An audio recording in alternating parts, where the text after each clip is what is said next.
Om Tava Kathamritam Tapta Jivanam Kavibidiritam Kalmashapaham Shravanamangalam Srimadattatam Bhuviganantiye Bhurida Janaha. Good evening, everyone. Welcome to our class on the Gospel of Sri Ramakrishna. A heads up for the next two classes. The next class is Wednesday, September 24th, and then one class in October, Thursday, October 9th. Unusual day, but that's it. No Wednesday, but Thursday, October 9th. Okay, those are the two. Now, last time we were in the middle of discussing Sri Ramakrishna's momentous visit to the circus in Kolkata. There's a famous circus, Wilson's Great World Circus. November 15th, 1882. He was very impressed with the acrobatic performances. Especially, he noticed this one acrobat, a female acrobat, who was standing on one leg on a horse and jumping through hoops. And she kept landing on the horse with one foot. And he was extremely impressed. And he talked about that. So he kind of immortalized this woman. But her name it's not mentioned in the text. So I asked you guys, I like crowdsourcing, so I said, can any of you do some research and try to figure out the identity of this now unknown female performer? And our very own Colin came through with flying colors. I'm very impressed with my students. So here he is. He sent me an email. He happens to be an archivist and librarian with a specialization in history. So can't ask for anything better. So here he goes. Colin says, based on the information I found, I am fairly confident that the equestrian circus performer mentioned by Sri Ramakrishna was Florence Cole, C-O-L-E. Cole descended from the Cooke family, C-O-O-K-E, Scots who were prominent in the circus scene during the late 1800s and early 1900s. The Cooke family dynasty was known for horse acts. The whole family was a family of equestrian acrobats. Okay, this Cooke family dynasty was known for horse acts, and so when Florence began performing, she took the stage name of Miss Victoria Cooke to allude to her famous family. In 1880, she married Max Schumann, who was then the equestrian manager for Wilson Circus. So that's quite the smoking gun there. Together, they frequently toured with the Wilson Circus in India. Cole even bore two children in India at this time, the first in 1880 and the second in 1884. And he's got footnotes for everything here with the citations. Okay, then he says, Miss Victoria Cooke was nicknamed the Empress of the Arena. Her agility was something marvelous. This is a quotation. She had no difficulty whatever in jumping on end off 3 barebacked horses in all sorts of positions and at all times, besides riding it, standing up, and leaping over and through various contrivances. One newspaper article describes an accident. Okay, well, there's an accident where I'll skip that. Fortunately, she wasn't injured, and she again appeared in the arena after her little mishap with her accustomed success last night. Okay, then what Colin says is, just to nuance the discussion a little bit, there is, however, a chance that Sri Ramakrishna was referring to another performer by the stage name of La Petite Adèle, it's a French name, who was either a child or very young and small in stature. It is difficult to determine a specific identity for La Petite Adèle because many performers were using the same stage name at the time, including at least an actress and a musician. She was referred to as the sylph of the arena and described as, quote, able to do anything she liked with a fine gray charger. All the usual feats, such as jumping through hoops and over hurdles whilst the horse was going at full speed, were performed with ease, and she added to them some graceful novelties which evoked great applause. Amongst other things, she rode face upwards whilst lying across the horse's bare back, hanging on with one foot and hand only on its side, and leaped over barriers alternately with the animal, which she immediately overtook. Okay, but then Colin points out, however, the commenter notes, quote, there was also another lady rider who appeared later and who was, if anything, even more skilled than La Petite Adèle. And so he concludes, he was obviously referring to Cooke. the more famous and even more impressive performer. In some newspaper articles, Victoria Cooke is described as the main act, and she always had lead billing over La Petite Adele. Both persons performed on the same circus billing in India around the time Sri Ramakrishna visited the circus. Ultimately, Collins says, I believe Sri Ramakrishna likely saw both Miss Victoria Cooke and La Petite Adele performing horse acts on that day, November 15th, 1882. Cooke had a more sensational show than Adele based on lead billing in newspaper descriptions. So I believe he likely described seeing Cooke, Victoria Cooke. Or no, Florence Cooke, right? Victoria Cooke. Oh yeah, okay, Victoria Cooke, thank you. Additionally, the advertisement below, and even got a picture, shows an ancestor of Cooke performing a stunt just like the one described by Sri Ramakrishna, which was likely taught to succeeding generations. And this is her ancestor, Ernestine Rosa Cooke. If you can see, she's got one leg on the horse, and she's performing acrobatics. I don't know if it's way too small, I guess. But okay. I can upload it. It's not copyrighted, is it? There we go. I can upload it and put it in the YouTube description because it's fun. Okay. So thank you so much, Colin. This is a boon for all of us. Okay, so that mystery is almost solved, more or less solved, I think. I think we can be pretty confident that it is Victoria Cooke, this Bibi. The word Bibi is used in the Bengali Kathamrita, which just means a lady, I think who was foreign, like non-Indian, English, an English woman. But now we almost certainly know that it's Victoria Cooke, so thank you very much.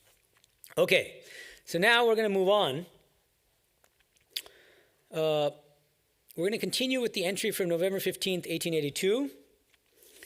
Sri Ramakrishna is in the middle of discussing how householders and just worldly people in general, if they wanted to, they could escape from the net of worldliness, but they actually are kind of, they like being in the world, in spite of all the suffering. Okay, he would often give the example of a camel. To get that little bit of juice or water from a cactus, how do you get that little bit of juice inside a cactus? You have to bite through all the needles, right? It's terrible pain. Lips and gums are bleeding, but the camel won't stop eating. So it's he's describing this kind of situation of worldly people. In that context, Sri Ramakrishna says, this is page 155 of Nikhilanandaji's English translation. The master continued, man may be likened to grain. See, at the time that he was writing, in the early to mid 20th century, man was very common. Even Swami Vivekananda would use that but it's meant to be a universal pronoun. But actually, in the Bengali, if you're curious, in Bengali, pronouns are not gendered at all, in fact. And here, it's not a pronoun that's used, but the word jiva, jib, J-I-V-A. So, jivas may be likened to grain. The jiva has fallen between the millstones and is about to be crushed. Only the few grains that stay near the peg escape. This is a farming metaphor, obviously. Therefore, men should take refuge at the peg, that is to say, in God. Call on God, sing her name, then you will be free. Otherwise, you will be crushed by the king of death. Okay, what does it mean to be crushed by the king of death? You have to come back again and again. You're trapped in the cycle of rebirth. Okay. The master sang again, and he sings a beautiful song. Mother, mother, my boat is sinking here in the ocean of this world. Fiercely the hurricane of delusion rages on every side. Clumsy is my helmsman, the mind. Stubborn, my 6 oarsmen, the passions. Into a pitiless wind I sailed my boat, and now it is sinking. Split is the rudder of devotion. Tattered is the sail of faith. Into my boat the waters are pouring. Tell me, what shall I do? For with my failing eyes, alas, nothing but darkness do I see. Here in the waves I will swim, O mother, and cling to the raft of thy name. It's a beautiful song. I'll just read a couple lines of the original Bengali. Poriye bhobo sagore dube ma tonur tori. Maya jhor moho tufan krome bare go shankari, and so on. Now, so it's an elaborate metaphor using ocean aquatic images, as often done in songs that he sings. So these 6 oarsmen. So he's in a boat. He's sinking in the ocean. The ocean is samsara, of course, is this worldly existence. And so the hurricane is delusion, moha. The word is moho tufan. Okay, so the delusion hurricane. Clumsy is my helmsman, the mind, mon maji. So the one who's steering the ship, mind. But the mind is clumsy. It's not actually doing a good job at guiding the boat in the right direction. Stubborn, my 6 oarsmen, the passions. This is tahe chojon goar dari. What are these 6 oarsmen? The standard 6 enemies in spiritual life. What are they? Lust. Okay, so these people are throwing them out. Okay, well, number 1, lust. Number 2, greed is good. Yeah, usually anger is mentioned first. So lust, anger, greed, we got 3. What else we got? Slothfulness is your thing of Christianity, I think. You can be lazy in Hinduism, no problem. Don't worry, be as lazy. No, I'm joking. But no, it doesn't make the cut for the 6. So there are worse things than being lazy. Okay, so delusion, moha, is number 4. Pride, 5. And the Sanskrit word is mada, pride. A kind of intoxication, an egoic intoxication. And then 6 is, very interesting, matsarya, which means jealousy. Remember India, Indian context here. It's a big problem in India. Okay, so these are the 6 enemies. These are the 6 oarsmen. And they're stubborn. They're going, one's going one way, one's going another way, and it's leading to the ship almost capsizing. The boat's almost going to capsize. Okay, now the boat's sinking. So it's very dramatic, this song. Then it gets very poignant.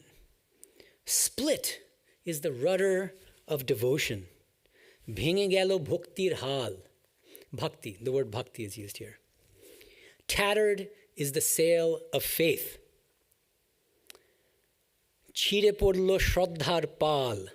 Are you noticing the rhyme here in Bengali? Hal is the word for rudder, and pal is the word for sail. And of course, you can't get the rhyme and the rhythm in the translation, but I'm trying to give you a sense of it. Bhinge gelo bhaktir hal, chire podlo shraddhar pal. Into my boat the waters are pouring.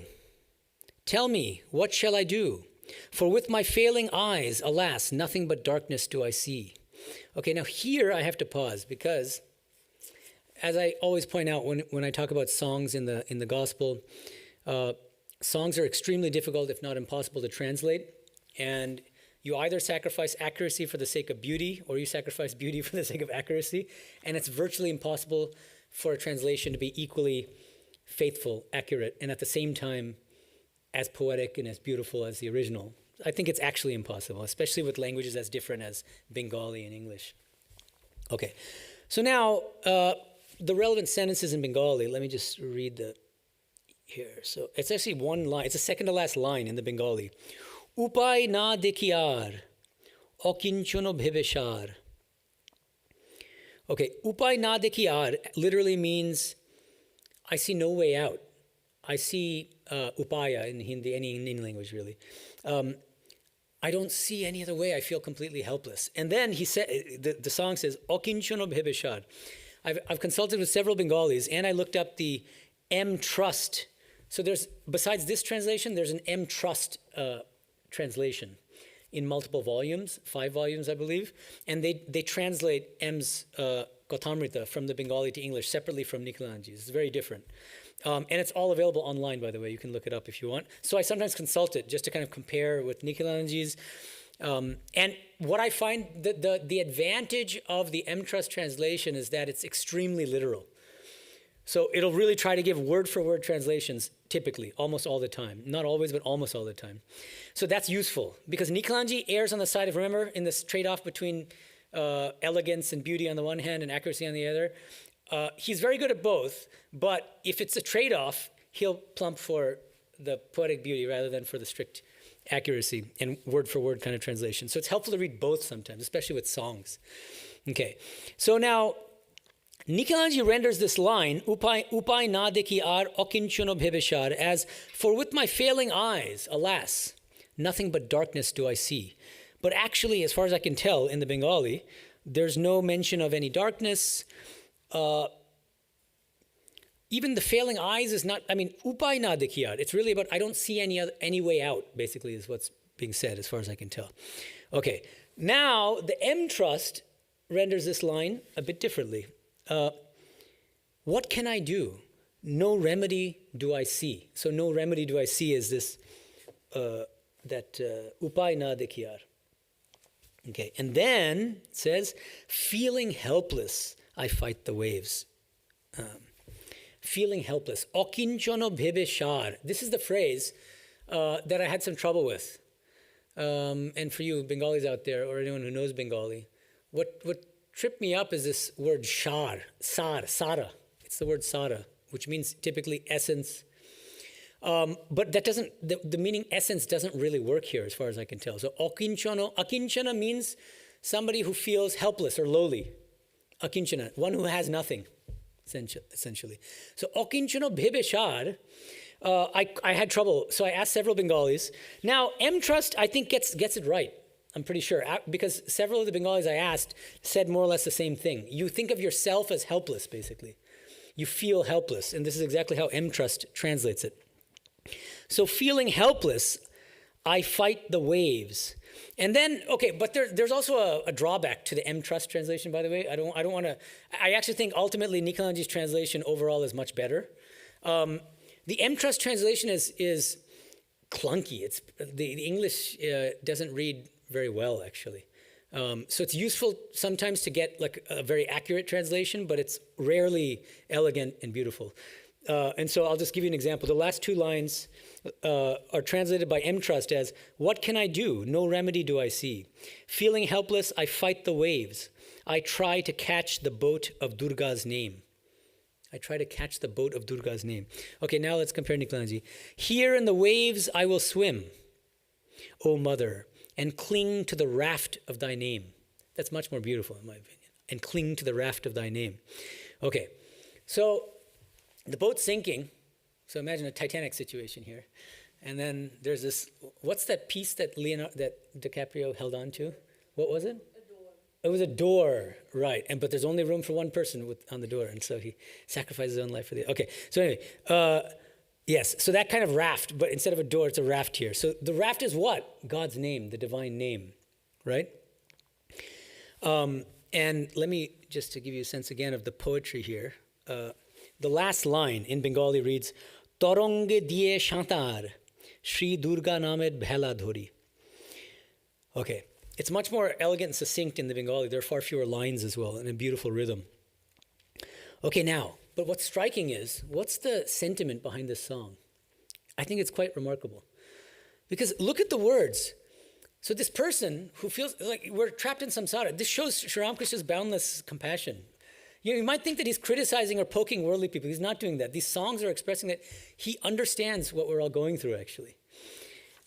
And, oh my goodness, sorry, that's embarrassing. Okay, one second. How did I forget? Okay.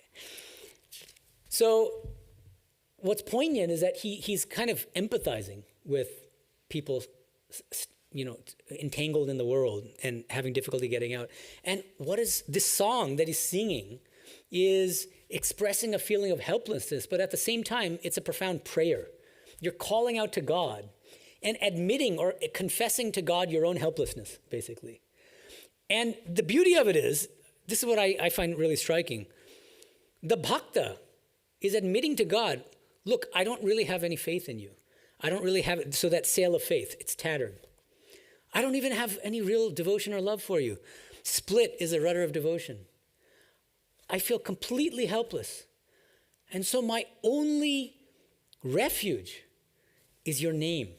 So I'm just going to cling to the raft of your name. Now notice, the bhakta here is clinging to the divine name without any bhakti, without any real feeling, without even necessarily faith. So this should give us all hope, actually.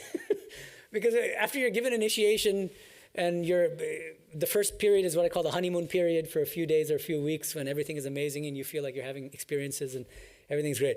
And then you come down to earth, and then often it starts to feel mechanical. It becomes a little like drudgery. You have trouble concentrating. You have trouble sitting for long periods of time, waking up in the morning early to do it. Right? Even then, cling to the raft of God's name. And don't obsess so much about, of course, the ideal is, as you're taking the divine name, you should have love. You should have longing. The word that Sri Ramakrishna would use is bakulata in Bengali. This longing for God, right? But even if you don't, does it mean that when you don't have it, you shouldn't take God's name? No, that would be a serious mistake. You take it, even if you don't, even if it's completely mechanical. But while you're mechanically taking God's name, you should pray to God at the same time and say, look, O Lord, I'm just repeating this mechanically. The moment you say that, a wondrous thing happens. That's the amazing thing about bhakti, actually. I ask myself, why is it that Sri Ramakrishna keeps saying bhakti is the best path for this age? Why? Because in bhakti, our weaknesses become our strengths. How? Like the fact, our incapacity, I can't do this, I can't do that, I don't have love, just confessing that to God itself becomes a powerful spiritual practice. If you confess sincerely, with tears in your eyes, then that itself will help you to cultivate devotion, will help you to cultivate faith. Do you see what I mean? So I think that's what the song is saying. What does this remind us of? Every day in Arati, what song do we sing? The second song. Anyone? What are the first words of the second song of the Arati? The Sanskrit song composed by Swami Vivekananda. Om. Om Rim Ritam. Yeah, exactly. It's a beautiful song. And the second stanza in that song, Bhaktir Bhagascha Bhajanam Bhavabhedakari Gacchantyalam Suvipulam Gamanayatattvam Vaktrodrito piridaye name bhati kinchit tasmat tvameva sharanam mama dina bandho. That's the second stanza. What does it mean? Bhakti, devotion. Bhagascha is a tricky word, actually, and it's translated in different ways by different translators, but this translator renders it as divine qualities. And then bhajan, so worship. Bhavabhedakari, which break the bonds of the world, are indeed sufficient to take one to the highest truth. So as Swami Vivekananda would often say, all the four yogas are direct paths to liberation. Bhakti itself can take us all the way to the highest. That's what it's saying. But, you might notice in different centers, there are variations on the third line of this stanza. Vaktrodridopi ridime name bhati kinchit. And the version we sing here, I believe, is Vaktrodridopi ridime nacha bhati kinchit. That's because Swami Vivekananda composed it. I sing it the way that Swami Vivekananda composed it, and Bilumat does that too. And I've internalized that, having lived there for 11 years. And I just believe that we should stick with Swami Vivekananda's original, even if there might be technical mistakes. And we can chalk it up to Vedic license, as they say, or Asha Prayoga, which means a rishi is entitled to take freedoms with grammar. They can make it their own. So anyway, but it just depends on your sentiment. But the idea is this, it's very beautiful. But though I utter these words with my lips, so I'm saying that, bhakti itself can take me to the highest. It can lead to God realization. But though I utter these words with my lips, they find no echo in my heart. And then the refrain of this beautiful Arati song, composed by Swamiji. Therefore, O friend of the lowly, you are my only refuge. So I think it's exactly the same sentiment, actually. Right? I know theoretically, I know from all the books, Bhakti Yoga and Sri Ramakrishna's teachings, the gospel and all the saints, they say that bhakti will, if you only have a little love for God, you can achieve everything. I'm saying it, I can give big lectures on it, but I don't feel it in my heart of hearts. But admitting that to God itself becomes a powerful spiritual practice and a means of cultivating love and devotion. So it's this kind of interesting paradox. And you might be surprised, actually. The great Swami Vivekananda, who's often chastising Bengalis, especially in Bengal. He felt that Bengalis were especially kind of sentimental and weak and overly emotional because of possibly this Vaishnava strain that got pushed too far without the renunciation and all that. So he's really critical of just becoming emotional from listening to songs and all. That doesn't mean that we shouldn't. But he was it was a kind of polemical corrective to the tendencies and trends that he saw in late 19th century Bengal at the time. So that's why instead, what would he say? Instead of saying, I'm helpless, he would criticize people like Nagmaharshi. Of course, he loved Nagmaharshi and thought he was a saint. But at the same time, he would say, why do you always say that you're low, you're nothing, right? And Swamiji would be the opposite. He'd say, infinite power is within us, I'm the divine, I am that. But notice, second Arati song, composed by Swami Vivekananda. The chorus, the refrain is, therefore, O friend of the lowly, you are my only refuge. So Swamiji was multifaceted, and he had many, many different moods and feelings and sentiments. And when he was a bhakta, he was an extreme bhakta. When he was a jnani, he was an extreme jnani. And he was equally both, because he was an Ishvara Koti and a Vijnani.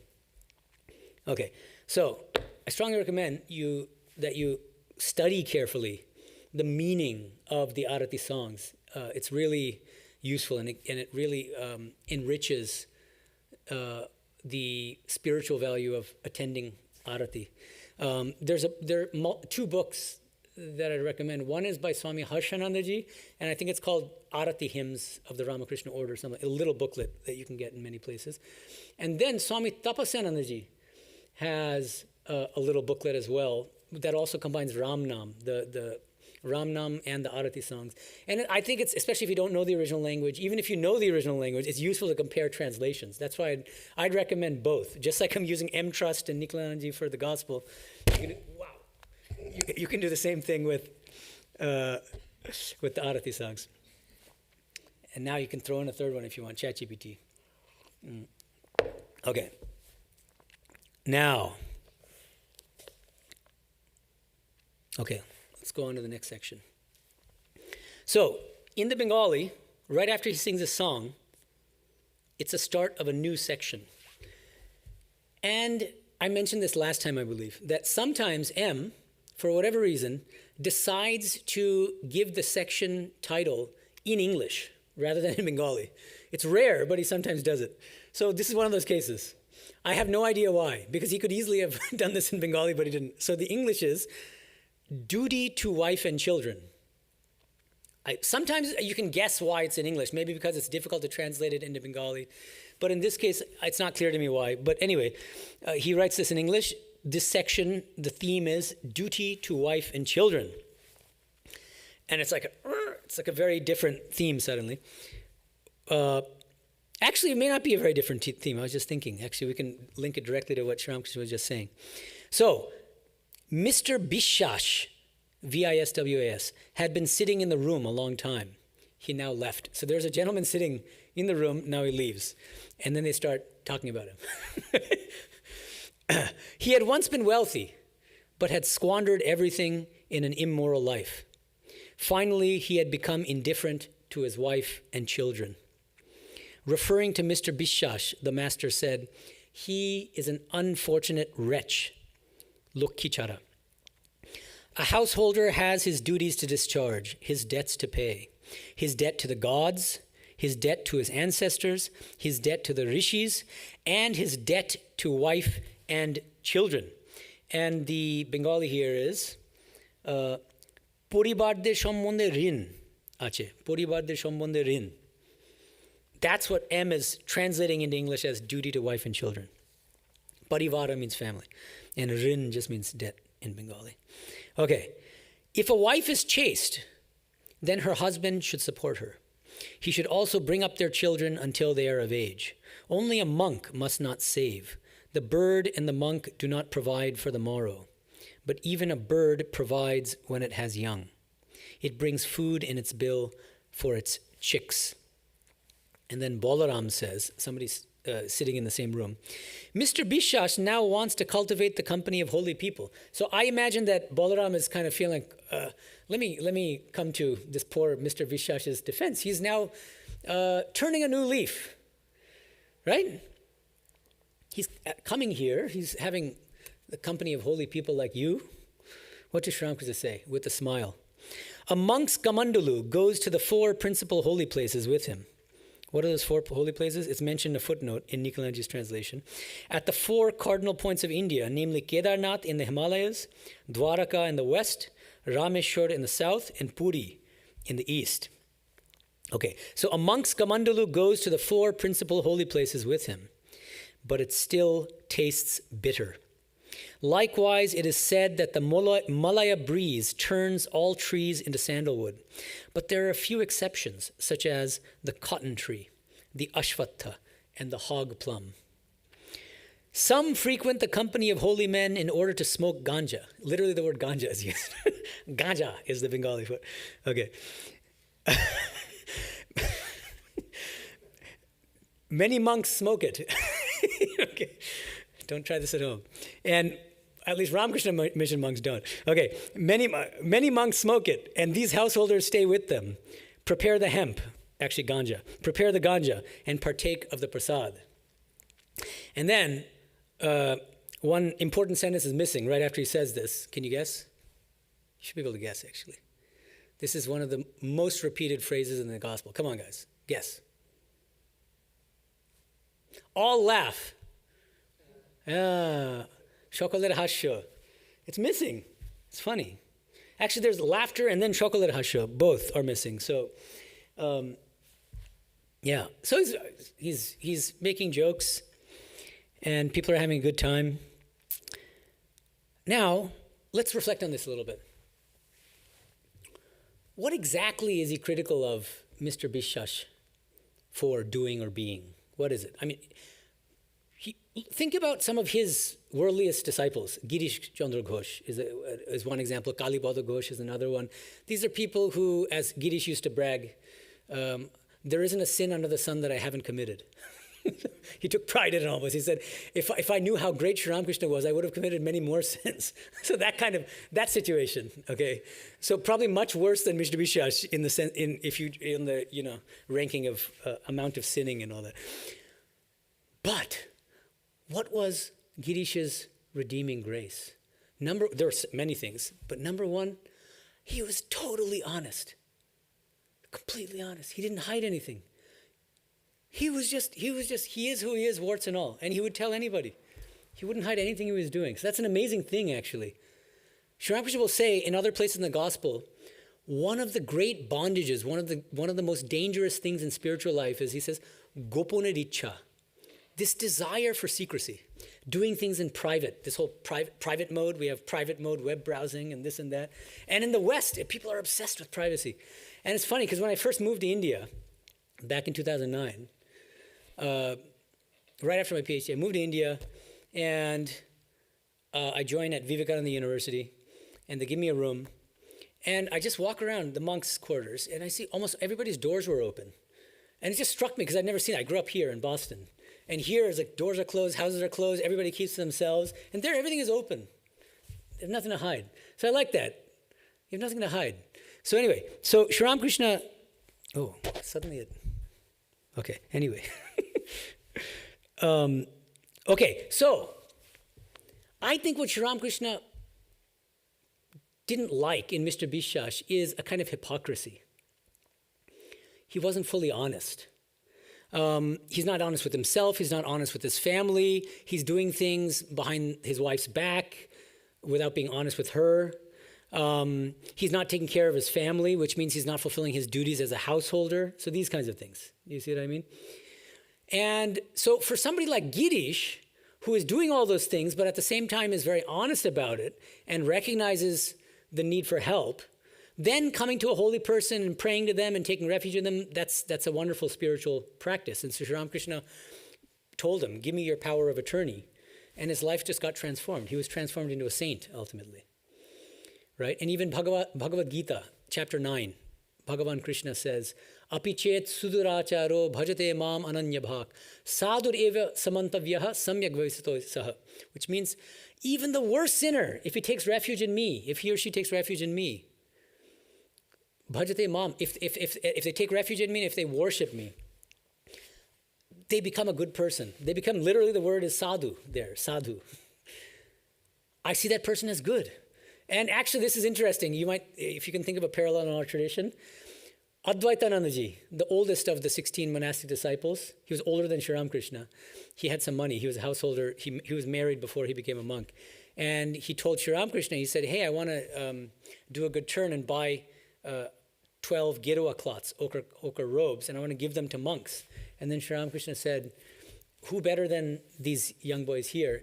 And one of those 12 cloths, he actually suggested should be given to Girish Ghosh. He wanted to give Girish Ghosh monastic garb. I wonder whether he's thinking of this Gita verse, actually, that even the worst sinner can become a sadhu if he worships God, if he takes refuge in. But even Holy Mother thought that was going too far. And then she kind of put a kibosh on that. And so he didn't end up getting the Girua, but he was obviously a very good householder and became saintly. Anyway, so hypocrisy, and this is also what Swami Vivekananda hated, hypocrisy. That's the thing that is, it makes it very difficult to make progress in spiritual life. If you're saying one thing and doing the opposite, then there are problems. If you're struggling, if you're making mistakes, if you're falling again and again, and you're honest about it, you don't have to shout it off the rooftops, from the rooftops, but admit it to yourself and admit it to God. I think that's the most important thing. Okay, now, this is the end of November 15th, 1882, and now we're moving on to the next day. Thursday, November 16th, 1882. And this is the beginning of chapter 2, Ditiyo Parichhed, in the Bengali. And this is, in my opinion, one of the most significant omissions in Nikhilanji's English translation, the very beginning of this entry. It's a very short 2-paragraph entry for Thursday, November 16th, 1882, and it's a very significant omission, in my opinion. You judge for yourselves. The master had come to Kolkata. Right after this sentence, there's a missing paragraph. Now you might wonder, what is he omitting? Something really interesting. Let me redo the Bengali, and then I have to translate it. Ashiai prothome Goran hatai Ṣaḍbhuja Mahāprabhu darshan korilen. Okay, as soon as he reaches Kolkata, what does he do? Prothome, first. Goran hatai, it's just a place. Okay, and in fact, there's a footnote in the Bengali, Bortoman Nimtola Street. Nimtola Street, that's where he gets off. Ṣaḍbhuja Mahāprabhu darshan korilen. Darshana, he has darshan, he basically goes to a temple of a particular deity. What is that deity? Ṣaḍbhuja Mahāprabhu. Does anyone know what that is? Ṣaḍbhuja. What does Ṣaḍbhuja mean? Six-armed. Shad means six. Bhuja, arms. 6 arms. The 6-armed Mahāprabhu. Who is Mahāprabhu? Huh? Yes, Chaitanya. Chaitanya in this case. Mahāprabhu is Chaitanya. The 6-armed Chaitanya. This is very interesting. He goes to Kolkata. First thing he does, he goes to this temple dedicated to the worship of the 6-armed Chaitanya. You might ask, wait a minute, I thought Chaitanya had 2 arms. Well, no. There's a depiction, he did have 2 arms, but there's a depiction of Chaitanya with 6 arms, and that's called the Ṣaḍbhuja Mahāprabhu. And you can find it. If you just type in 6-armed Chaitanya in Google, you'll find, this is a beautiful picture. It's too small for you guys to see. But he's got 2 arms of Rama, 2 arms of Krishna, and 2 arms of Chaitanya. How do you know? Because of what those arms are holding. So the 2 arms of Krishna, you can guess, holding the flute. The 2 arms of Rama, bow and arrow. And the 2 arms of Chaitanya, he was a monk, remember, a sannyasi. And so he's carrying a water pot and a staff, like Swami Vivekananda used to carry when he was a wandering monk. Right? So it's a very beautiful deity. And just think about it. This entire paragraph is missing. I just read the first, now let me keep reading from the Bengali. Vaishnav Sadhudir Akra. This temple is located in a Vaishnava monastery. There are a bunch of Vaishnava monks who live there. And Mohanto Sri Giridhari Das. Every center has a head, like ours is revered Swami Sarvadevanaji. Their head is Sri Giridhari Das. Giridhari Dasa. Ṣaḍbhuja Mahāprabhu's Sheba Onek Din Hoite Choliteche. The worship of this six-armed Chaitanya has been going on for a long time. And then, Thakur Boikale Darshan Korilen. Thakur, Sri Ramakrishna, has darshan of this six-armed Chaitanya in the afternoon. This is the first thing he does when he gets to Kolkata. This whole paragraph is omitted. Interesting, right? Why? I don't know. But I think it's extremely significant. Just think about it. The six-armed Chaitanya, why would a six-armed Chaitanya be appealing to Sri Ramakrishna? Because he was the great prophet of the harmony of religions. It was he who said at the very end of his life, when Naren, the future Vivekananda, was still skeptical about whether he was an incarnation or not, and he thought to himself when he was sitting next to Sri Ramakrishna on his deathbed, he said, if Sri Ramakrishna tells me now, in the midst of this terrible suffering, that he is God, only then will I believe him. That very moment, Sri Ramakrishna just read his mind, and he said, he who is Rama and he who is Krishna is now Ramakrishna in this body. And what is this Chaitanya, six-armed Chaitanya? Exactly the same thing. He who is Rama, he who is Krishna is Chaitanya. And then there are several places in the gospel where people suggest that he is an incarnation of Chaitanya. So I think we may have to add two more arms, my friends. The eight-armed Ramakrishna. So now we've got the two arms of Rama, arms 3 and 4 of Krishna, arms 5 and 6 of Chaitanya, and 7 and 8 of our beloved Ramakrishna, 1836 to 1886. So we've got the eight-armed Ramakrishna. That's my suggestion. Okay, take it or leave it. All right, it's a new way of worshiping him. Think about it. Okay, now, next paragraph. The master, hold on. Oh, okay, no, sorry. I'm going to read the English now, because remember, all that was missing from the English. So, the English just goes, the master had come to Kolkata, and then completely omits his entire visit to this Chaitanya temple. And then he says, in the evening, he went to the house of Rajmohan, a member of the Brahmo Samaj, where Narendra and some of his young friends used to meet and worship according to the Brahma ceremonies. Sri Ramakrishna wanted to see their worship. Really, he was very partial to Naren. So he heard that Swami Vivekananda, Naren was there, and he's like, I have to go. He loved him so much. He was accompanied by M and a few other devotees. Okay. So right after that, in the original Bengali, there's a new, actually there's not a new section. Okay, so let me keep reading. Then, the master was very happy to see Narendra and expressed a desire to watch the young men at their worship. Narendra sang, and then the worship began. One of the young men conducted it. He prayed, O Lord, may we give up everything and be absorbed in thee. Possibly the youth was inspired by the master's presence and so talked of utter renunciation. Sri Ramakrishna remarked in a whisper, much likelihood there is of that. Rajmohan served the master with refreshments. Okay, partly the humor, a little bit of the humor is lost because of a little bit of a clunky translation here. Much likelihood there is of that is a little bit long-winded. The Bengali here is...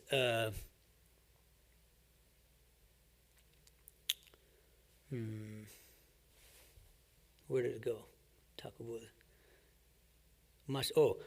Okay, actually, there's a little bit more missing too. Okay, so let me read the Bengali. Master Thakurer khub kache boshiya chilen. So which means M was seated very close to Sri Ramakrishna. So that's, it's implied, but it's not mentioned in Niklajanji's translation. And then, Tini kebol shunite pailen. So Thakur is very discreet about this. He's not, openly making fun of anyone. So he's whispering into the ear of M, who's sitting right next to him. Tini kebol shunite pailen. Thakur oti mridushore bolitechen. He said very, very softly. Tar hoiche. See, in Bengali, you see how much more, it's got more punch to it. tar hoche. It means, boy, this kid is talking, oh Lord, may we give up everything and be absorbed in thee. But it's just words, right? The same thing as the Arati verse that we're saying. We're talking about bhakti. A lot of things. One thing that a lot of our monks talk about is we often talk about mother's will, Thakur's will, Thakur's will. Mayaricha is the Bengali phrase. Mayaricha, Maricha. But monks say we should add a before the ma, because actually it's amaricha. Amar becomes my will. It's my will, but we're saying mother's will. We're deceiving ourselves. And just saying it is, it's fine if it's coming from within and as a practice, right? The danger is the moment you're vocalizing it, and especially to other people, what happens? There's a danger of rajas creeping into it. That's why Sri Ramakrishna would distinguish rajasic spiritual aspirants from sattvic spiritual aspirants. The difference being, rajasic spiritual aspirants have they have some image consciousness, and there's some spiritual posturing going on. It's like, it's not enough to be spiritual, they have to show to others that they're spiritual, and that's why miracles are so hot, trending, because that's something that, wow, people go, oh, it's amazing, And Sri Ramakrishna would do the opposite. He would pray to Mother to remove all the external signs of his saintliness and his holiness and his spirituality. So he would throw, these kind of insincere people off the scent, basically. He's like, you can go somewhere else. I don't do that stuff. I don't cure people of diseases. I don't do X, Y, and Z, right? So we have to be very careful in spiritual life about spiritual posturing. He gives the example, the Rajasic Bhakta is somebody who wears a big necklace of rosary beads strewn with gems to attract attention and wearing very expensive silk cloths, right? So just, yeah, look at me, there's nobody more religious than I am. And the sattvic person, he says, the sattvic spiritual aspirant, middle of the night, they spend the whole night, they're up all night doing spiritual practices, meditating, praying, but in secret, in solitude, nobody knows. And because they were doing spiritual practice, they might wake up late. People might accuse them of laziness. Oh, you're just a good for nothing. He won't say anything. Sattvic. See? So I think what Sri Ramakrishna would see into our souls, into our hearts, I think that's what this is the thing. You might think, well, he's being unfair. Come on, the kid's just giving a prayer, and what's wrong with that? But no, we don't know what's going on inside, right? But he could detect hypocrisy like that. And I think that's what he was seeing here. Just saying it is not enough. You need to feel it from within, right? Okay.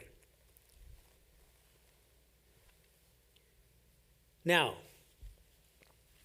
this is actually the beginning of a new section in Bengali.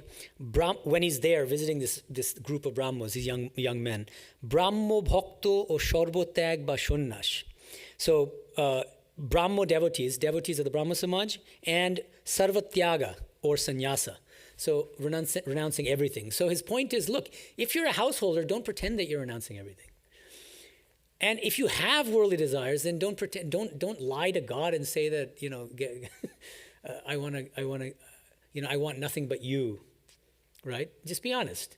And be more like that prayer in the song is more honest, actually. Look, I don't really have any faith and feeling for you, O Lord. So all I can do is take your name, even if it's just mechanical. And then that is honest. That's not hypocritical. And Sri Ramakrishna, that's why he praised that so much, right? That's the better attitude. Okay, now, so that's the whole entry for November 16th, 1882. And now we move on to Sunday, so 3 days later, November 19th, 1882. And here again, there are quite a few discrepancies right at the beginning. So let me share that with you. Okay, this is the beginning of chapter 3 in the Bengali, Tritiyo Porichhed.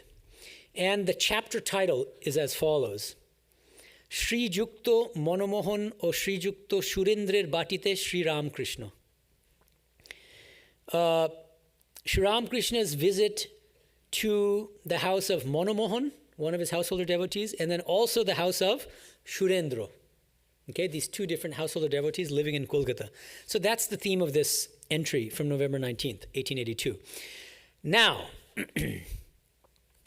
what's missing? Well, at the very beginning, this is the day of Jagadhatri Puja. This is a famous puja done in Bengal, mainly in Bengal, but in several other places. Jagadhatri is a form of Divine Mother, the upholder of the universe. Okay. Shurendra nimantron koriyachen. Shurendra has invited Sri Ramakrishna to the worship of Jagadhatri being conducted in his house. Okay? And this is missing. Now, the next few sentences I'm going to read out to you. This is missing from the English translation. Tini ghor bahir koritechen. Kokhon Thakur ashen. Shurendra is waiting in anticipation of Sri Ramakrishna's visit. And Sri Ramakrishna is not showing up, and it's past the time.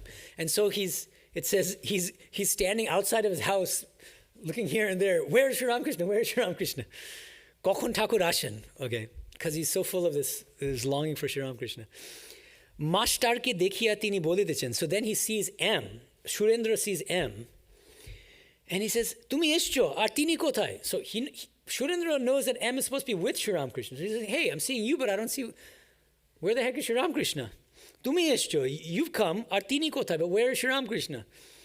Emon shomoy, Thakurer gari ashiya upostit. And then Thakur's vehicle finally comes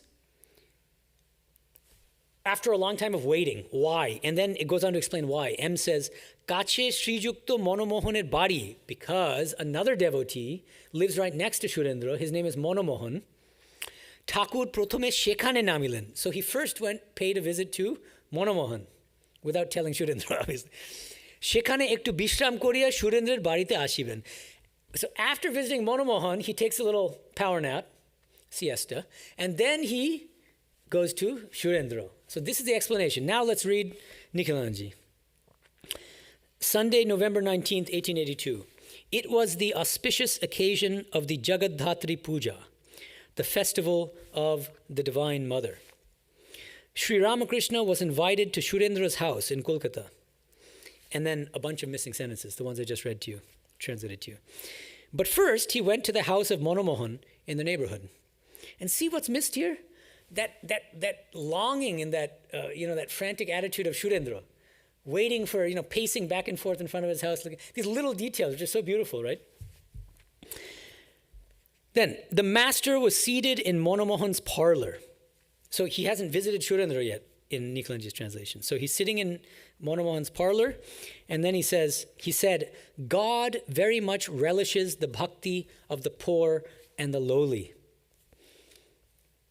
By the way, this is, I think, somewhat significant.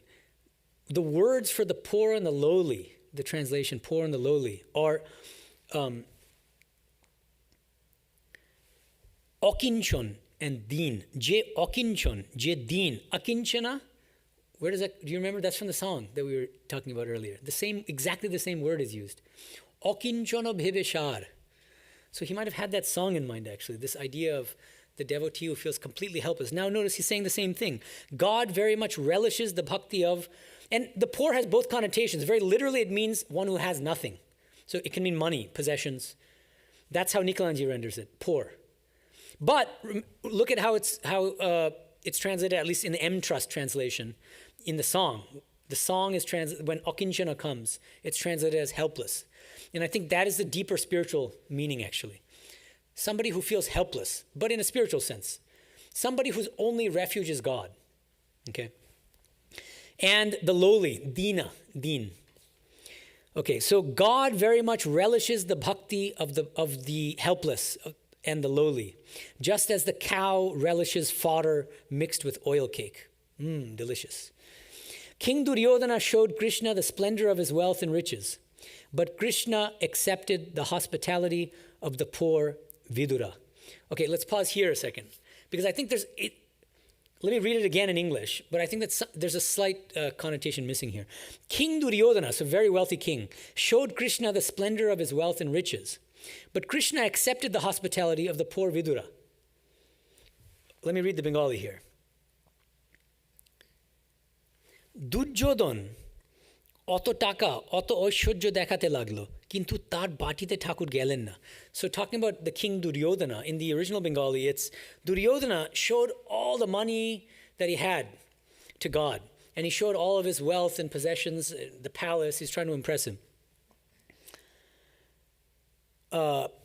কিন্তু তার বাটিতে ঠাকুর গেলেন না. This is the sentence that's missing in the English translation. Nonetheless, Krishna didn't actually go to the house of the king. He didn't visit the house of the king. That's a very significant omission, I think, because it's not exactly clear what happens between Duryodhana.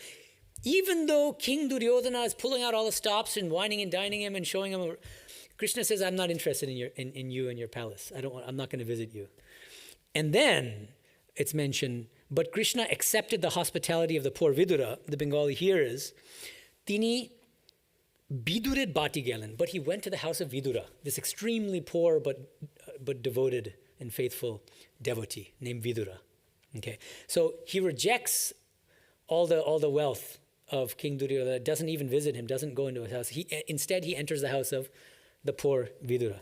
Okay. Then Sri Ramakrishna says, God is fond of her devotees. I'm always translating his as her here. You know that. That's my policy. So God is fond, unless it means Krishna or something. So here I think it's Divine Mother again. God is fond of her devotees.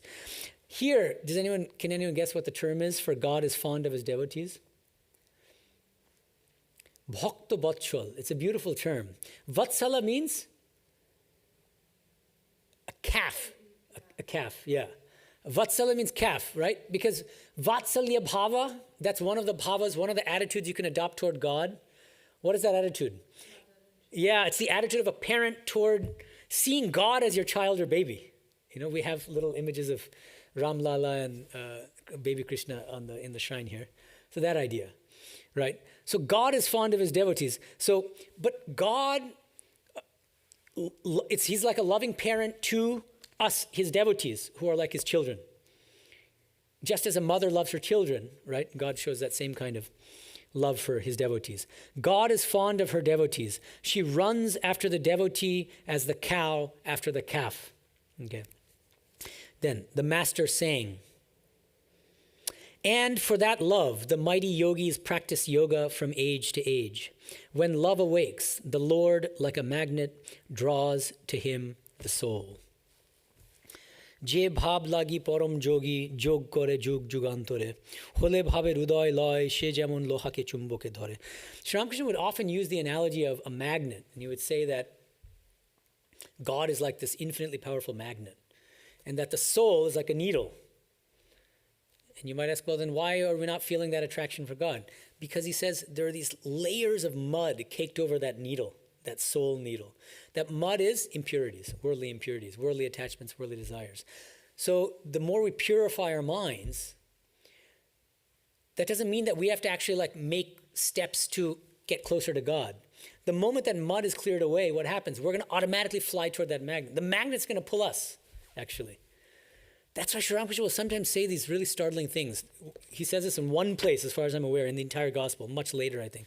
He says, until one has purified one's mind, one cannot even have belief in God, in God's existence. You can't even really believe that God exists so long as you have an impure mind. It's startling and kind of scary. We have to start from somewhere. So you start with a kind of minimal faith, but it gets stronger the purer you become. Because so long as you're impure, everything but God feels real to you and feels urgent, right? That's why we'll spend most of the day on the internet and following the news, because that stuff is realer to us, it's more valuable to us. We care more about it. And then we might spend a half hour in meditation, right? But at some point, when we become very pure, we can only think of God. It becomes a kind of intoxication. But this is the opposite of a worldly intoxication. It's like somebody who's in love with someone, you can't help but think about that person, but this person is God, right? So that's why Sri Ramakrishna will say, people shed jugfuls of tears for a wife, for a husband, for children, for this or that. Who cries for God? And then he says, right after that, then he said, Sri Ramakrishna said, Chaitanya, notice again, so that whole paragraph missing that he had a darshan, he went to visit the six-armed Chaitanya temple. Now he's mentioning Chaitanya 3 days later. Chaitanya used to shed tears of joy at the very mention of Krishna's name. That's the kind of longing that we should have. That's because he had a tremendously pure heart. He was God himself, right? But he's setting the example for the rest of us. Just hearing the name will bring tears to his eyes. Sri Ramakrishna, going to Kolkata, he's like a child and says, let's go visit the zoo. The moment he sees a lion, he thinks of Durga, he goes into samadhi. And then he says I couldn't see the rest of the zoo animals. Another time, he sees a young British boy leaning against a tree. Immediately, he's reminded of Krishna, bent in the same way. Immediately, he goes into samadhi, and he loses external consciousness and just thinks of God. Just imagine the state. It's amazing. So, Sri Ramakrishna says, Chaitanya used to shed tears of joy at the very mention of Krishna's name. Now, notice, this is Niklayanji's translation, and then this is one of these places where I often take issue with the translation. He says, God alone is the real substance, with the capital S. All else is illusory. Okay. Now, what's the Bengali? Ishuri bostu ashab abostu.